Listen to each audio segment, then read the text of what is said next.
പ്രകൃതിയുടെ സംഗീതം കേൾക്കുവാൻ എപ്പോഴും കാതോർക്കുന്ന, നടത്തത്തിൻ്റെ സുഖവും മർമ്മവും അറിയുന്ന പ്രശസ്ത നോവലിസ്റ്റും വിമർശകനുമായ GN പണിക്കർ.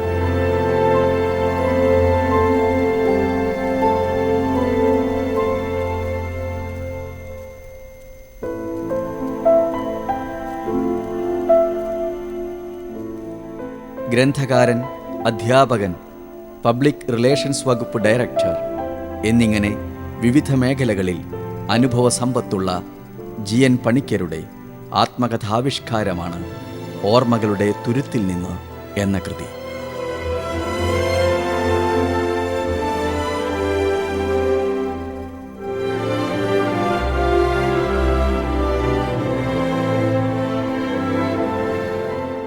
ഞാൻ ജനിച്ചത് വെങ്ങാനൂരാണ്. വെങ്ങാനൂർ എന്ന് പറയുന്നത് തിരുവനന്തപുരം ജില്ലയിൽ കോവളത്തിനും വിഴിഞ്ഞത്തിനും അടുത്തുള്ളൊരു സ്ഥലമാണ്.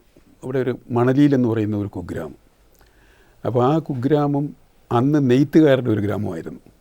അപ്പോൾ എൻ്റെ അമ്മാവന്മാരും അമ്മയുടെ അച്ഛനൊക്കെ വൈദ്യന്മാരായിരുന്നു, ആയുർവേദ വൈദ്യന്മാർ.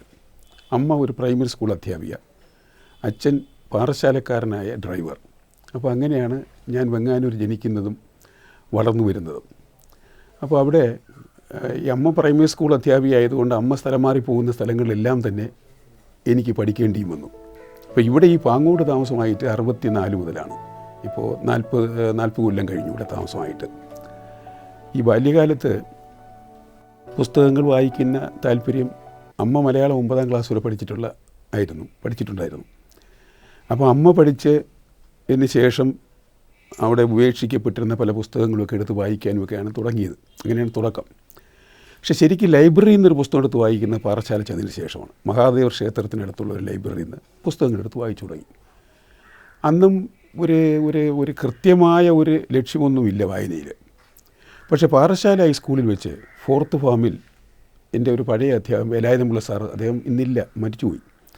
അദ്ദേഹം ക്ലാസ്സിൽ വന്നിട്ട് പറഞ്ഞു, നിങ്ങൾ മലയാളം ക്ലാസ്സാണ് ആദ്യം 4th ഫാമിൽ, നിങ്ങൾക്ക് 3-4 പ്രധാന മലയാളം നോവലുകളുടെ കഥകൾ പറഞ്ഞു തരാം. ബോർഡിൽ എഴുതി. 1 ഓടയിൽ നിന്ന്, 2 ബാല്യകാല സഖി, ഇങ്ങനെ 3 തോട്ടി ഡൊമാൻ, ഇങ്ങനെ 3-4 പുസ്തകങ്ങളുടെ പേരെഴുതി. ഓരോന്നിൻ്റെയായി കഥ പറഞ്ഞു തുടങ്ങി. അപ്പോൾ ഓടയിൽ നിന്നിൻ്റെ കഥ 2 ക്ലാസ്സുകളിലായാണ് വേലായുധമുള്ള സാർ പറഞ്ഞ് അവസാനിപ്പിക്കുന്നത്. അതൊരു പുതിയൊരു അനുഭവമായിരിക്കും. അത് കഴിഞ്ഞ് പാറശാല നിന്ന് 4th നെടുമങ്ങാട്ടെത്തി. നെടുമങ്ങാട്ട് ആനാട്ട് പ്രൈമറി സ്കൂളിൽ അഡ്മിഷൻസ് ആയിരുന്നു അമ്മയെന്ന്. അവിടെ താമസിച്ചപ്പോൾ എൻ്റെ ജീവിതത്തിലൊരു വലിയ വഴിത്തിരിവ് വന്നത്, കുറേ രാഷ്ട്രീയം എൻ്റെ ജീവിതത്തിലേക്ക് വന്നു. അവിടെ വെച്ചാണ് അവിഭക്ത കമ്മ്യൂണിസ്റ്റ് പാർട്ടി, പണ്ടത്തെ കമ്മ്യൂണിസ്റ്റ് പാർട്ടിയായിട്ട് അടുക്കാനും ആദ്യം ഗ്രൂപ്പ് അംഗം എന്നുള്ള നിലയിൽ പ്രവർത്തിക്കാനും 18 വയസ്സ് കഴിഞ്ഞപ്പോൾ പാർട്ടി മെമ്പർഷിപ്പ് കിട്ടാനും ഒക്കെ ഇടയായി. പക്ഷേ കുറേ കഴിഞ്ഞപ്പോൾ ഞാൻ കമ്മ്യൂണിസ്റ്റ് പാർട്ടിയിൽ നിന്ന് രാജിവെച്ചു. പിന്നെ ഒരു പാർട്ടിയിലും ചേർന്നിട്ടുമില്ല. ഇന്നും ഒരു പാർട്ടിയിലും അംഗമാകണമെന്ന് എനിക്ക് ആഗ്രഹവുമില്ല. എഴുത്തുകാരൻ കക്ഷി രാഷ്ട്രീയത്തിന് അതീതമായി നിന്ന് മനുഷ്യരെ മൊത്തത്തിൽ കാണുകയും മാനുഷികമായ ഭാവങ്ങൾക്ക് ഊന്നൽ നൽകുകയും ചെയ്യണമെന്നുള്ള വിശ്വാസമാണ് എനിക്കുള്ളത്.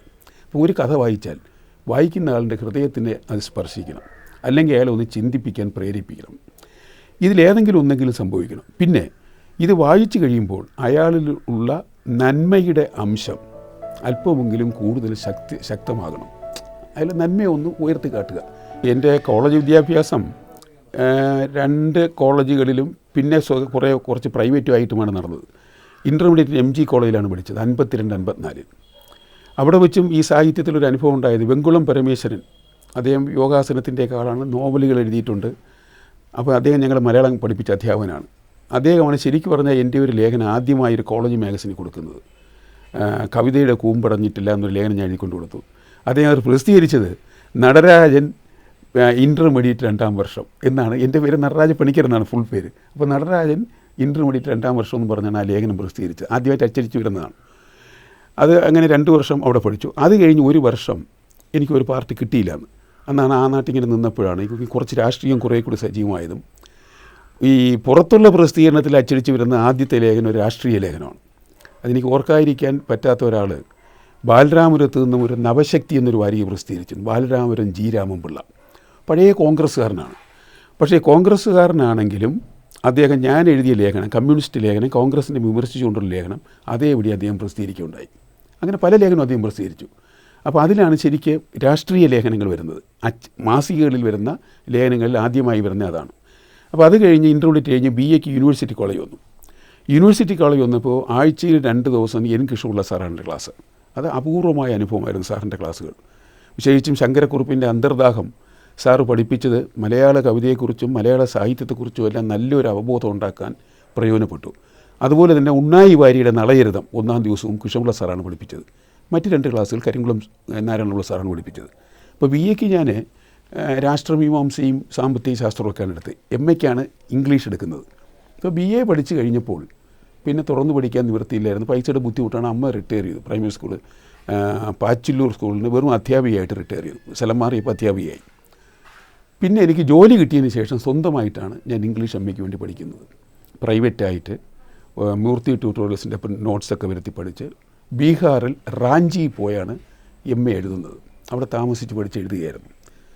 അപ്പോൾ അങ്ങനെയാണ് വിദ്യാഭ്യാസം. പിന്നെ 1 വർഷം കൂടി പഠിച്ചു ഞാൻ.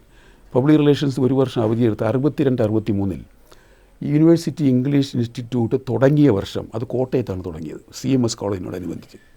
അപ്പോൾ അവിടെ അന്ന് കോളേജ് അധ്യാപകരാകാൻ ഉള്ളവർക്കും സ്കൂൾ അധ്യാപകർക്കുമുള്ള 2 കോഴ്സുകളുണ്ടായിരുന്നു, ഡിപ്ലോമ കോഴ്സുകൾ.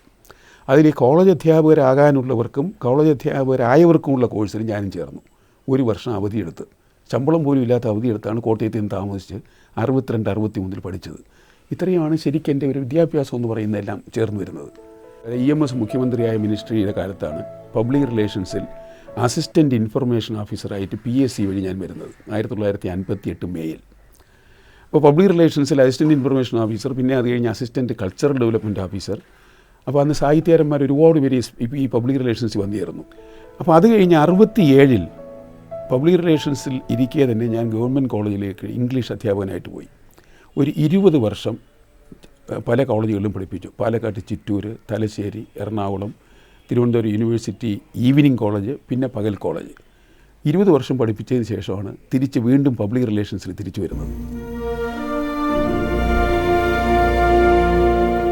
സെക്രട്ടേറിയറ്റിനെ കുറിച്ച് GN പണിക്കർ ഇങ്ങനെ രേഖപ്പെടുത്തി: എന്നെ സംബന്ധിച്ചിടത്തോളം ജീവനില്ലാത്ത കോൺക്രീറ്റ് കെട്ടിടങ്ങളല്ല സെക്രട്ടേറിയറ്റ്. കാലം തെറ്റി വന്ന ഏതോ വസന്തത്തിൻ്റെ നിറങ്ങളും സുഗന്ധവും ഇന്നും വേർതിരിച്ചെടുക്കാൻ എനിക്ക് സാധിക്കുന്നുണ്ട്.